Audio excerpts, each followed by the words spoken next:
Hey guys, welcome back to my channel. My name is SewRena, and in today's video we're going to be sewing up a pair of 1950s pedal pushers. I made a couple of these this week and decided that I'd film a pair to share with you guys. So I hope you enjoy this video and I look forward to seeing you in my next one. So I'm just showing you the pattern pieces. It's a fairly simple pattern. It comes in 3 pieces. You have the front, back, and waistband. So I went ahead and cut those pieces out and I started serging. So this is really simple. Right now I'm just adding on the darts in the front and the back, and with pants they're so easy. And basically I like to seam up the front J portion of the pants and then the back J portion, and then that brings them to just 2 separate pieces, and then you put right sides together and then you sew along all the seams. And I'll show you that process. But I think these pants are so quick, so easy. I think pants in general are relatively easy once you have the right fit. They all sew up kind of quickly, rather quickly. So I just wanted to bring you along with the process because I think this would be a really good beginner project, or if you need more staples like I do. I feel like my wardrobe is lacking basics. So that was what I was trying to accomplish with these.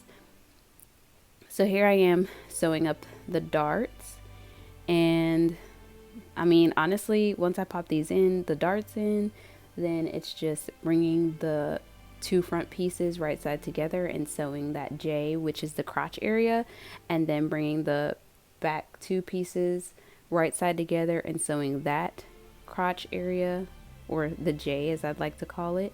It helps, I don't know, that's how I visualize it. It looks like the letter J, so I just sew that area, and that's where I know once I sew the J to stop sewing.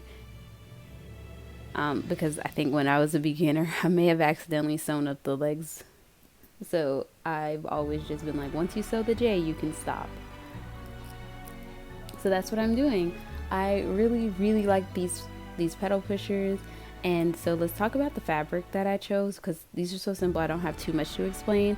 So I went with the first pair, the red pair, are a red cotton twill, and they were the best pair that I've ever made. I've made these pedal pushers in linen before, and I've also made them in quilting cotton, and it was not nearly as nice and structured as these are. I'm stay stitching. Always stay stitch the waist so you don't stretch it out. So these that I'm currently sewing are made of denim, and I thought, in a way to replace my jeans, like my tight stretch skinny jeans, that I would go with one simple denim pair that I can pair with a lot of t-shirts and or button-up shirts and things of that nature. So now I'm showing you me sewing the right 2 front pieces together, and I'm going to sew down the J like I showed you there. So the crotch area is where I'm going to sew first, and then I'm going to do the same thing on the back 2 pieces. So you're going to put them right side together and then go ahead and sew them. So I've been gone for a while, and I wanted to let you know that it's because after Christmas I kind of got super burnt out.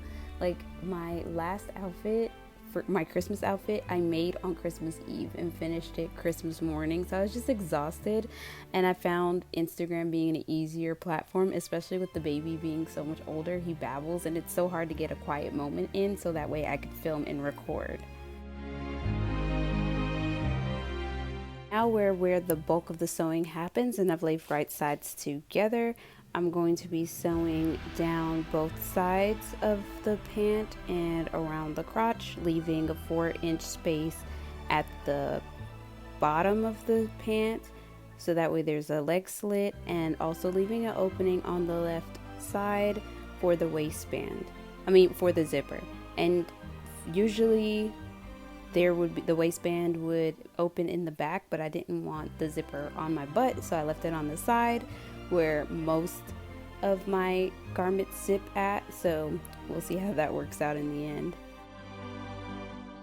So I recommend these trousers because they are really easy staple for your wardrobe. It's a good beginner's project, and they pair with so many things across a couple of decades, and you can even use them in your modern wear.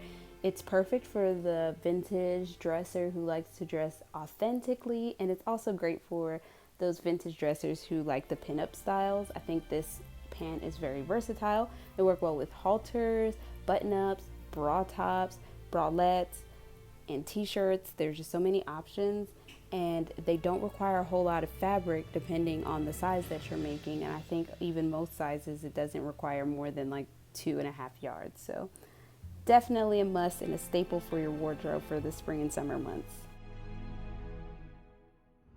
So I wanted to show you the waistband up close for this one, because I decided to go with an alternative waistband. This is my 4th pair of pedal pushers, and I wanted to do a contour waistband so I don't have to wear a belt with this, because I wear a belt with the other ones, but I didn't want to make a denim belt. So I thought a contoured waistband would look really cute. I understitched the lining on this, and I also added 2 little small pieces of boning under it, so it gives it some nice rigidity and it doesn't like wrinkle when you wear it. I also have the basting stitches still on for the zipper. It's a lapped zipper, which I do with all of my skirts, pants, dresses, all those things.